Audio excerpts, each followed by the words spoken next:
Qiz bola eshigidan kirganidan so'ng hayoti endi o'z qo'lida emas. Har bir ishida erining roziligini kutadi. Qizning eng katta armoni ota-onasiga eng ko'p kerak bo'ladigan paytda yonida bo'la olmasligi. Onasi uchun mazali taomlar pishirib, iliq qo'llariga tutqazishni orzu qiladi.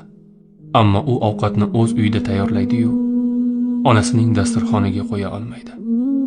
Yuragi borsa ham oyoqlari bora olmaydi. Onasi kasal bo'lsa qizning ko'ngli hech narsadan huzur topmaydi.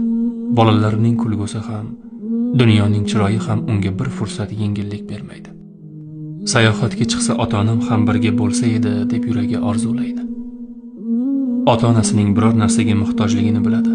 Yuragi cho'ntagidan chiqarib uzatishni xohlaydi. Lekin ko'pincha erning qo'liga qarab qoladi. Xo'p deydimi deb ichida o'ylab yuradi. Ota-onasiga ochiq yordam bera olmasligi unga alam qiladi. Qiz farzand bo'lish aslida juda qiyin. U yuragida doimo ikki olamni ko'tarib yashaydi.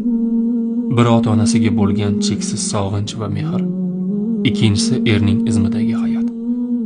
Eng ko'p sog'inadigan va eng ko'p o'ylaydigan farzand bu qiz farzand.